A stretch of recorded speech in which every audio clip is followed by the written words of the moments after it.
হরে কৃষ্ণ কৃষ্ণ কৃষ্ণ হরে হরে হরে রাম রাম রাম হরে হরে।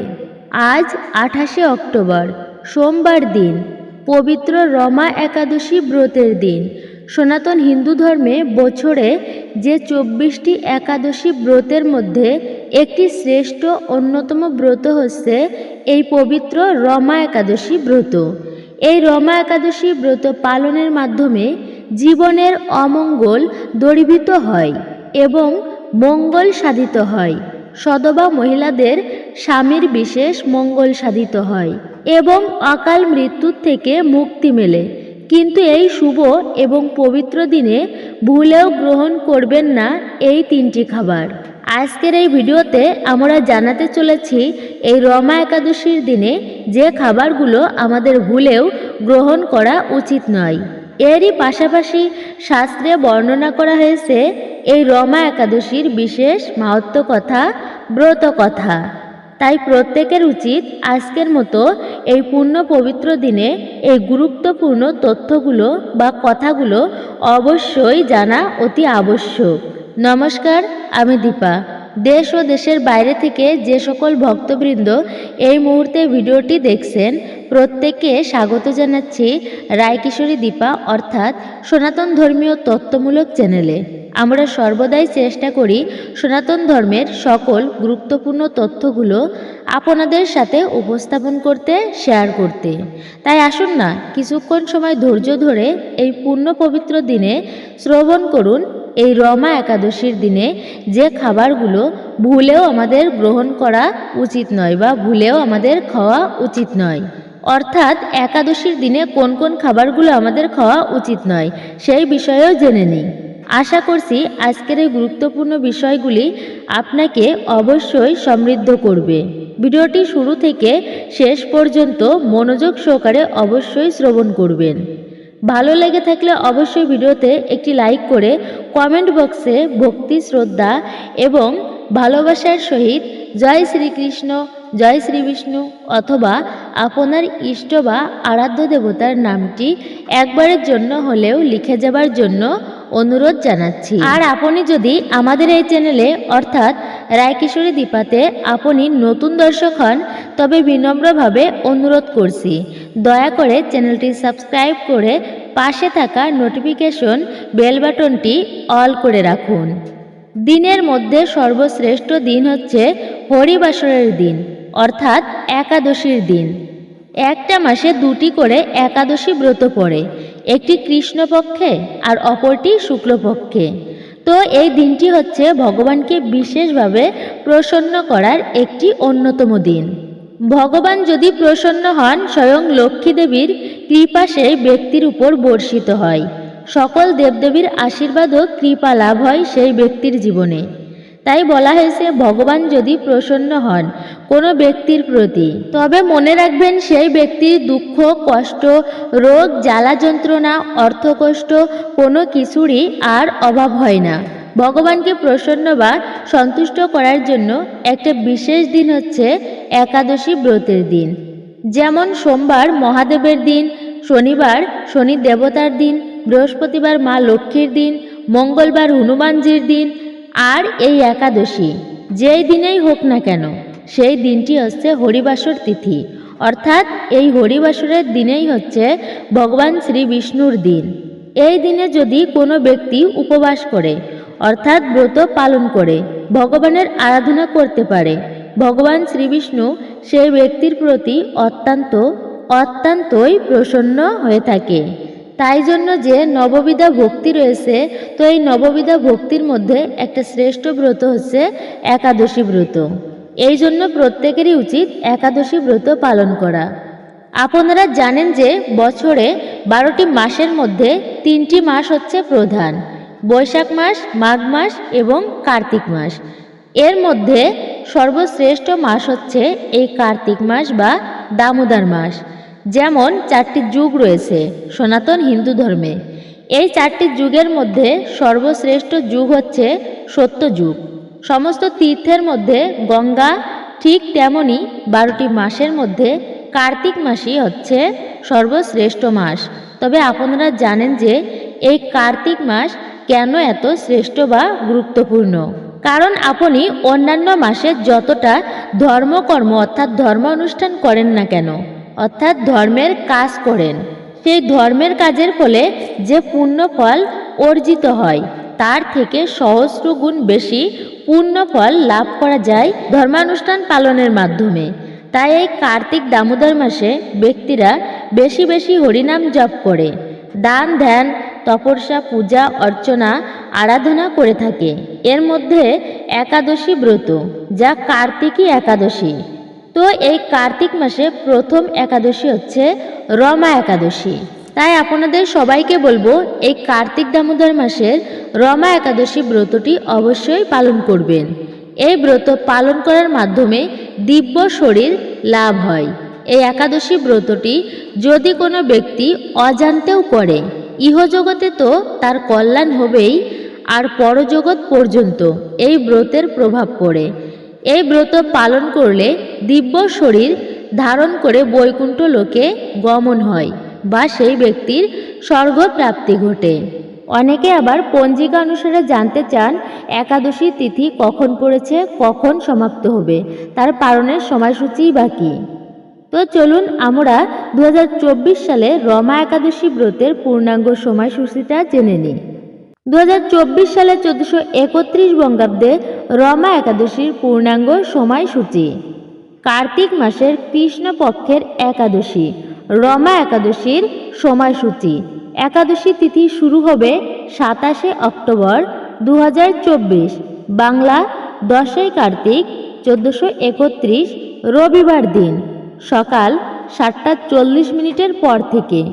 একাদশী তিথি সমাপ্ত হবে 28শে অক্টোবর 2024, বাংলা 11ই কার্তিক 1431 সোমবার দিন সকাল 9টা 8। 2024 সালে রমা একাদশীর পূর্ণব্রত উপবাস পালন করা হবে 28শে অক্টোবর 2024, বাংলার 11ই কার্তিক 1431 সোমবার দিন। রমা একাদশী ব্রতের পালন হবে 29শে অক্টোবর 2024, 12ই কার্তিক 1431 মঙ্গলবার দিন সকাল 6টা থেকে 9টা 29 মধ্যে রমা একাদশী ব্রতের পালন। তাহলে সবাই সোমবার দিন অর্থাৎ আজকের দিন পালন করবেন রমা একাদশী ব্রত। আপনি সব নিয়ম মেনে সুন্দরভাবে একাদশী ব্রত পালন করলেন, কিন্তু যদি সঠিকভাবে পালন না করেন তাহলে কিন্তু ব্রতের পূর্ণ ফল লাভ হয় না। পালন মানে কি? পালন মানে হচ্ছে যখন ব্রত ভঙ্গ করা হয় সেই বিষয়টিকেই পালন বলে। এই পালন করার একটা নির্দিষ্ট সময় থাকে, বিভিন্ন স্থানের পঞ্জিকার নিয়ম অনুসারে বা বিভিন্ন স্থানের সময়সূচি অনুসারে, অর্থাৎ একটা নির্দিষ্ট সময় থাকে। সেই সময় অনুসারে আমাদের প্রত্যেকের উচিত একাদশী ব্রতের পালন করে নেওয়া। তো আমরা পালনের যে সময়টা জানালাম অর্থাৎ মঙ্গলবার দিন, সেই সময়ের মধ্যে অবশ্যই আপনারা পালনটা সেরে নেবেন। পঞ্চ রবিশস্য দিয়ে ভগবানকে ভোগ নিবেদন করে তারপর আপনি ব্রত ভঙ্গ করবেন অর্থাৎ পালন করবেন। এবং এই দিনে ব্রত করার নিয়ম কি আমরা অনেকেই জানি, তারপরেও সংক্ষেপে বলি। মনে রাখবেন একাদশীর দিনে অবশ্যই সর্বপ্রথম হচ্ছে একাদশীর দিনটি উপবাস করা। দেখুন, উপবাস বলতে অনেকেই হয়তো না খেয়ে থাকাকে বোঝায়, কিন্তু তা ঠিক নয়। উপবাস মানে হচ্ছে মানে উপরে বা ঊর্ধ্বে, আর বাস মানে বাস করা অর্থাৎ বসবাস করা। ওই নির্ধারিত দিনটি না খেয়ে সারা দিনটি ভগবানের সেবায় নিযুক্ত থাকা। এই দিনটি হচ্ছে ভগবানের অতি কাছাকাছি বাস করা অর্থাৎ অতি নিকটে বসবাস করা। ওই দিনটি আপনি খুব ভোরে ভোরে ঘুম থেকে উঠবেন, অর্থাৎ ব্রহ্ম মুহূর্ত সময় প্রত্যেকের যে কোনো শুভ দিনে ঘুম থেকে ওঠা উচিত। ব্রহ্ম মুহূর্ত সময় হচ্ছে সূর্য ওঠার অর্থাৎ সূর্য উদিত হবার 1 ঘন্টা 36 মিনিট পূর্বে। এই সময়টুকুর মধ্যে ঘুম থেকে উঠে অর্থাৎ শয্যা ত্যাগ করে ভগবানের উপাসনা করা উচিত, এবং তখন মনটা যতটা স্থির থাকে অন্য সময় কিন্তু তা থাকে না। দিনের মধ্যে সর্বশ্রেষ্ঠ সময় হচ্ছে এই ব্রহ্ম মুহূর্ত। সেই সময় বই পড়া বলুন, ভগবানের ধ্যান করা বলুন, অর্থাৎ যে কোনো কার্যই বলুন না কেন, সব থেকে বেশি মনোযোগ স্থির হয়। আর মনোযোগটা হচ্ছে আসল সাধনা করার জন্য বা তপস্যা করার জন্য। তো যাই হোক, এই ব্রহ্ম মুহূর্তে সম্ভব হলে ঘুম থেকে উঠবেন একাদশীর দিনে, অথবা আপনি খুব ভোরে ভোরে ঘুম থেকে উঠবেন, উঠে স্নান করে স্বল্প সময়ের মধ্যে হলেও ঠাকুরের পূজা করবেন। হয়তোবা আপনি অনেক ব্যস্ত মানুষ, স্কুলে যেতে হবে, অফিসে যেতে হবে বা অন্য কোনো কাজে, যাই হোক না কেন সংক্ষেপে হলেও একাদশীর দিন সকালবেলা কাজে লাগাবেন। ভগবানের পূজা দিয়ে কিছু পুষ্প বা ফুল দিয়ে ভগবানের চরণে তা অর্পণ করে তারপর আপনি কাজে যান। তারপর কাজ থেকে ফেরার পরে অর্থাৎ সন্ধ্যায় আপনি কাজ থেকে ফিরে বিশ্রাম করুন একটু। তারপর শুদ্ধ হয়ে ভগবানের যে মন্দির রয়েছে চেষ্টা করবেন সেখানে একবার অন্তত যাবার। আর যদি তাও না পারেন তবে বাড়িতে হলেও আপনি ভগবানের নাম জপ করুন, ভগবানের পূজা অর্চনা করুন, অথবা ভক্তিমূলক গান, কীর্তন, গীতাপাঠ শ্রবণ করুন। এর মাধ্যমেও কিন্তু ভগবানের কৃপা লাভ করা যায়। একাদশীর দিনটি পারলে চেষ্টা করুন সারাটা দিন ভক্ত সঙ্গে কাটানো। পরের দিন অর্থাৎ একাদশী ব্রতের পরের দিন পারণের যে সময়টা বললাম সেই সময়ের মধ্যে অবশ্যই পারণটা করে নেবেন। একাদশীর আগের দিন কিভাবে পালন করতে হয়? একাদশীর আগের দিনে সংযম পালন করতে হয়, নিরামিষ খাবার গ্রহণ করতে হয়, আজে বাজে সঙ্গ করা উচিত নয়। একাদশীর আগের দিনে আমিষ জাতীয় খাবার খাওয়া যাবে না। মিথ্যা কথা, কটু ভাষায় কথা বলা, দুত্তক্রিয়া এগুলোকে পরিত্যাগ করার কথা বলা হয়েছে। এবং চেষ্টা করবেন একাদশীর আগের দিনে অর্থাৎ দশমীর দিনে রাত্র 12টার আগে খাবার খেয়ে দাঁত বিরাস করে নিতে। কেননা অনেকের একাদশীর দিনে দন্ত ধাবন করলে সেই ক্ষেত্রে দাঁতের থেকে রক্তক্ষরণ হয়।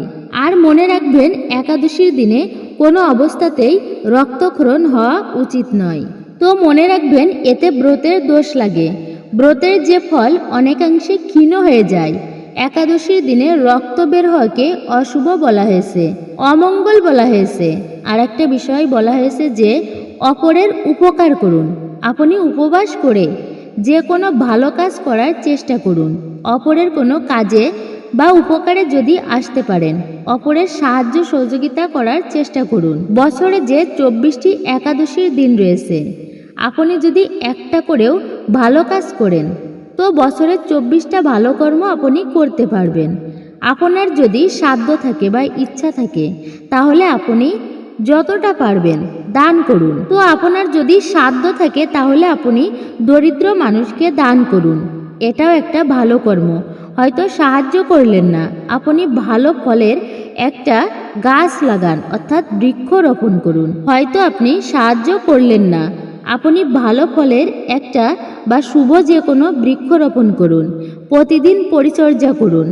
এমন সব ছোট কাজের মাধ্যমেও মনের মধ্যে একটা প্রশান্তি লাভ করতে পারবেন।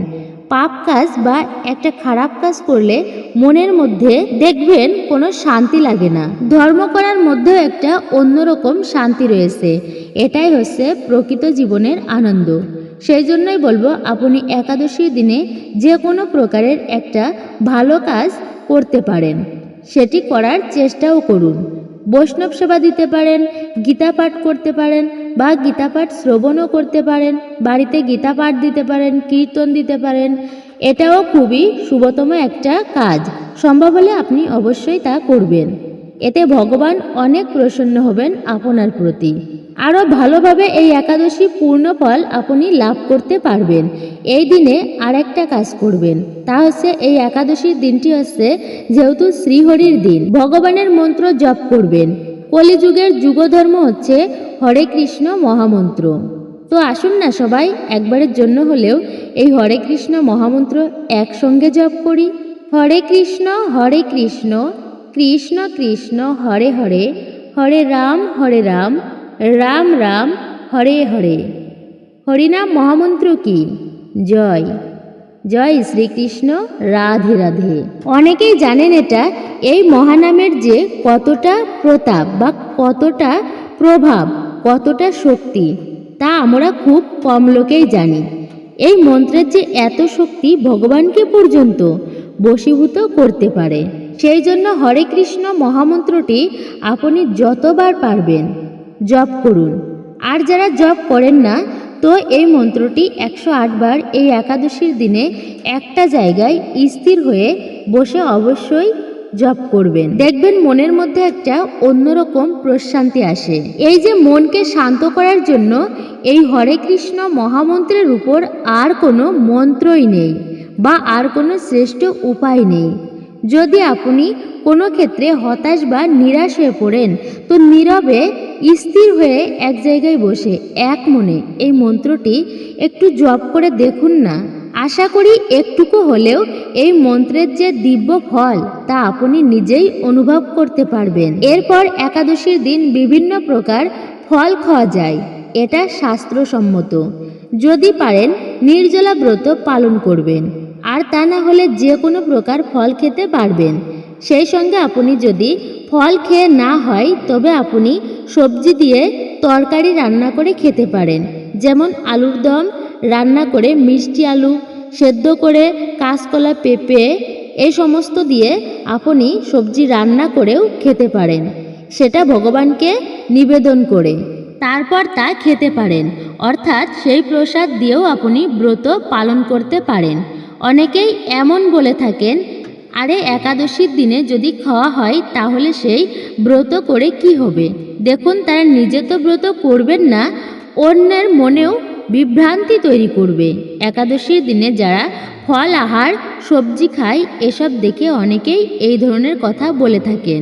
একাদশীর দিনে খাবারই যদি খেলাম তাহলে ব্রত কোথায় হলো? তো ভক্তবৃন্দ, একাদশীর দিনে এই সমস্ত খাবার খাওয়ার বিধান রয়েছে।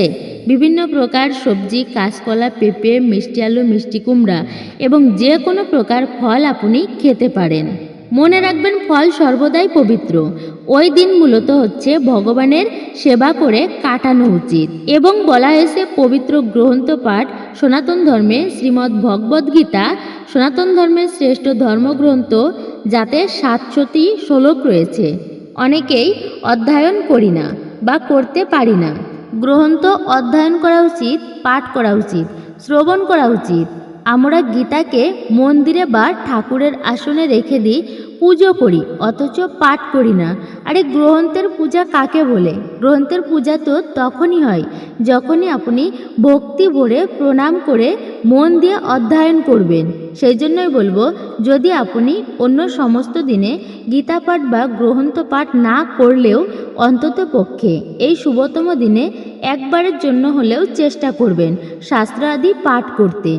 একাকী বা সবাইকে নিয়েই সন্ধ্যাকালে, যেমন এই যে রমা একাদশীর ব্রতটি, অর্থাৎ ব্রত মাহাত্ম্য কথাটি যারা পরিবারের লোকজন আছেন সবাই মিলে এক জায়গায় বসে এই রমা একাদশীর ব্রত কথা মাহাত্ম্য অবশ্যই আপনারা শ্রবণ করার চেষ্টা করবেন বা পাঠ করবেন। এই রমা একাদশীর দিন সন্ধ্যাকালে ঠাকুর পূজা করুন, এর মাধ্যমে বিশেষ কৃপা লাভ করা যায় ভগবানের। এই ব্রতের ফল অনেকাংশেই লাভ করা যায় এতে। তবে এই দিনে সম্ভব হলে অবশ্যই দান করবেন। এবার আসুন আমরা সকলে মিলে এই রমা একাদশীর ব্রত মাহাত্ম্য কথা জেনে নিই। এই ব্রত মাহাত্ম্য কথা শ্রবণেও যথেষ্ট পুণ্যফল লাভ হয়। বলা হয়েছে, শ্রবণে বাজপেয় যজ্ঞ করলে যে ফল লাভ হয় সেই সমান ফলের ভাগী হয় বা সেই ফল লাভ করা সম্ভব। এই ব্রত মাহাত্ম্য পাঠ বা শ্রবণ করার ফলে আসুন না আর কিছুক্ষণ সময় ধৈর্য ধরে ব্রত মাহাত্ম্য শ্রবণ করি। রমা একাদশীর ব্রত মাহাত্ম্য কথা। একদিন যুধিষ্ঠির মহারাজ শ্রীকৃষ্ণকে বললেন, হে জনার্দন, কার্তিক মাসের কৃষ্ণপক্ষের একাদশীর নাম ও মাহাত্ম্য কৃপা করে আমায় বলুন। শ্রীকৃষ্ণ বললেন, হে রাজন, মহাপাপ দূরকারী সেই একাদশী রমা নামে বিখ্যাত। আমি এখন এর মাহাত্ম্য বর্ণনা করছি, আপনি তা মনোযোগ সহকারে শ্রবণ করুন। পুরাকালে মুচুকুন্দ নামে একজন সুপ্রসিদ্ধ রাজা ছিলেন, দেবরাজ ইন্দ্র, যম, বরুণ ও ধনপতি কুবেরের সাথে তার বন্ধুত্ব ছিল। ভক্তশ্রেষ্ঠ বিভীষণের সাথেও তার অত্যন্ত সদ্ভাব ছিল। তিনি ছিলেন বিষ্ণু ভক্ত ও সত্য প্রতিজ্ঞ। এই রূপে তিনি ধর্ম অনুসারে রাজ্য শাসন করতেন। চন্দ্রভাগা নামে তার একটি কন্যা ছিল। চন্দ্রসেনের পুত্র শবনের সাথে তার বিবাহ হয়েছিল। শবন এক সময় শ্বশুরবাড়িতে এসেছিল। দৈবক্রমে সেই দিন ছিল একাদশী তিথি। স্বামীকে দেখে পতিপরায়ণা চন্দ্রভাগা মনে মনে চিন্তা করতে লাগলো, হে ভগবান, আমার স্বামী অত্যন্ত দুর্বল, তিনি ক্ষুধা সহ্য করতে পারেন না। এই রাজ্যে আমার পিতার শাসন খুবই কঠোর। দশমীর দিন তিনি নাগড়া বাজিয়ে ঘোষণা করে দিয়েছেন যে একাদশীর দিনে আহার নিষিদ্ধ। আমি এখন কি করব? রাজার নিষেধাজ্ঞা শুনে শোভন তার প্রিয়তমা পত্নীকে বলল, হে প্রিয়ে, এখন আমার কি কর্তব্য তা আমাকে বলো। উত্তরে রাজকন্যা বলল, হে স্বামী, আজ এই গৃহে এমনকি এই রাজ্যের কোথাও কেউ আহার করবে না। মানুষের কথা তো দূরে থাকুক, পশুরা পর্যন্ত অন্য জল মাত্র গ্রহণ করবে না। হে নাথ, যদি তুমি এ থেকে পরিত্রাণ চাও তবে নিজ গৃহে প্রত্যাবর্তন করো। এখানে আহার করলে তুমি সকলের নিন্দাভাজন হবে এবং আমার পিতারও ক্ষুব্ধ হবে। এখন বিশেষভাবে বিচার করে যা ভালো হয় তুমি তাই করো। সাধ্যী স্ত্রীর এই কথা শুনে শোভন বলল, হে প্রিয়ে, তুমি ঠিকই বলেছ, কিন্তু আমি গৃহে যাব না, এখানে থেকে একাদশী ব্রত পালন করব। ভাগ্যে যা লেখা আছে তা অবশ্যই ঘটবে। এইভাবে শোভন ব্রত পালনে বদ্ধপরিকর হলেন। সমস্ত দিন অতিক্রান্ত হয়ে রাত্রি শুরু হলো।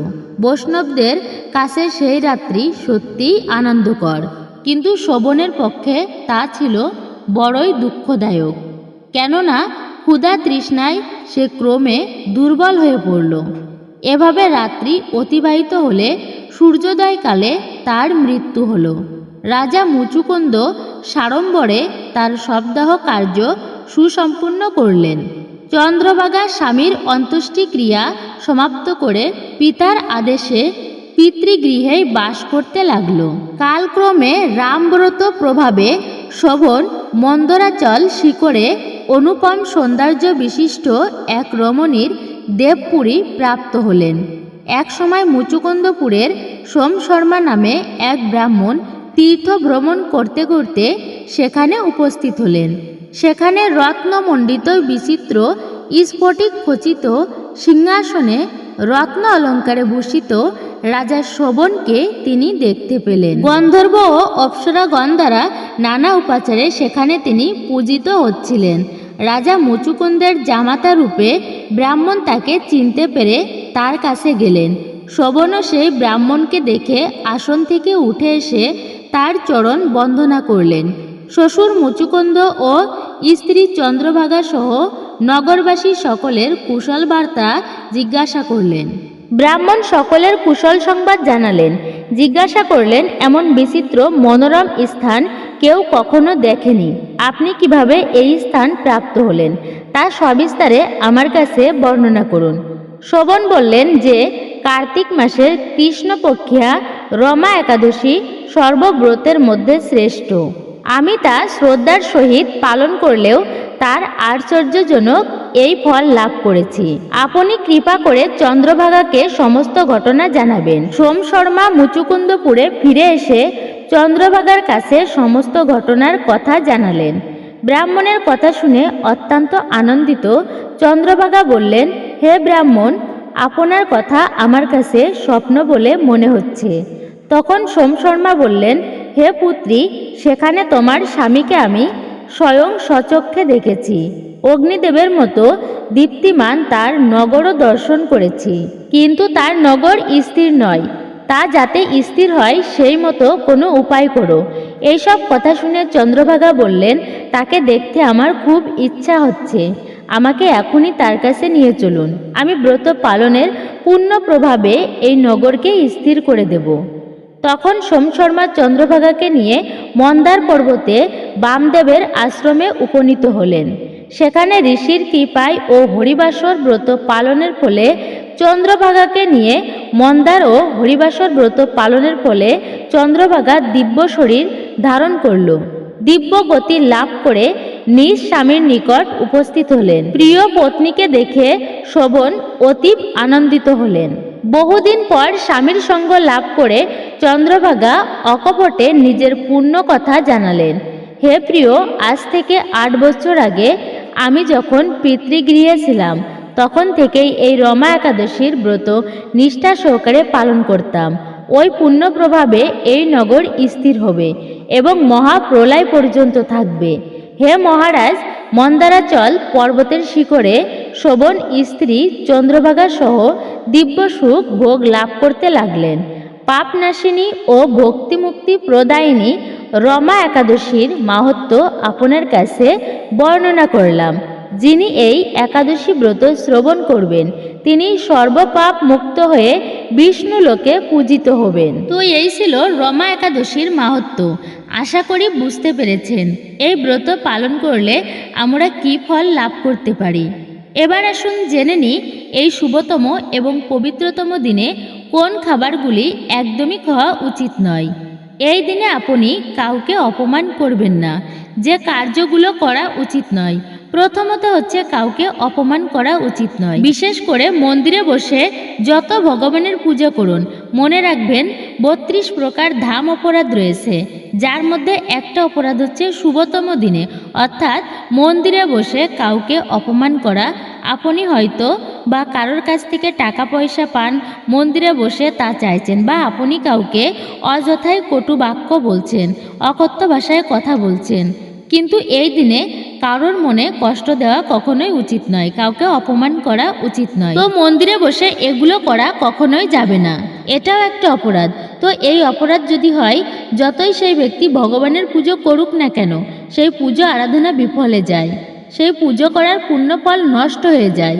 তাই যে কোনো শুভতম দিনে কাউকে অপমান করবেন না।